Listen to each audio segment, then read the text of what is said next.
అయినా సరే హర్షిని దగ్గరికి వెళ్ళిపోదాం. చాలా చాలా కొత్త అవతారంలో మనందరికీ కనిపిస్తున్నారు హర్షిని ఈ సినిమాలో.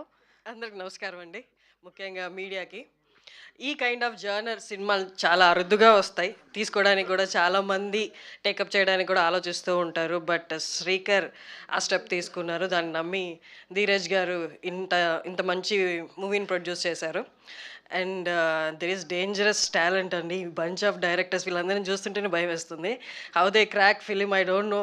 అన్ని లక్షల మంది, కోట్ల మంది ఆడియన్స్ థియేటర్స్కి ఎలా వస్తారో, ఎలా తీసుకొస్తున్నారో, the efforts they put in, it's కొంచెం ఇమాజినేషన్కి దూరంగా ఉంటుంది అనమాట. And coming to my character, చాలామంది చూసిన వాళ్ళు సర్ప్రైజింగ్గా ఉంది అంటున్నారు. అది నెగిటివో పాజిటివో నాకు తెలీదు. బట్ సోఫార్ నేను అది పాజిటివ్గా తీసుకుంటున్నాను. ఇద్దరు ముగ్గురు చూసిన ప్రముఖులు కూడా చాలా బాగుందని ప్రశంసలు అందించారు.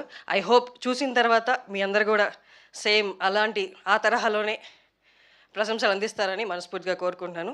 Thank you so much for the director. Thank you అండి.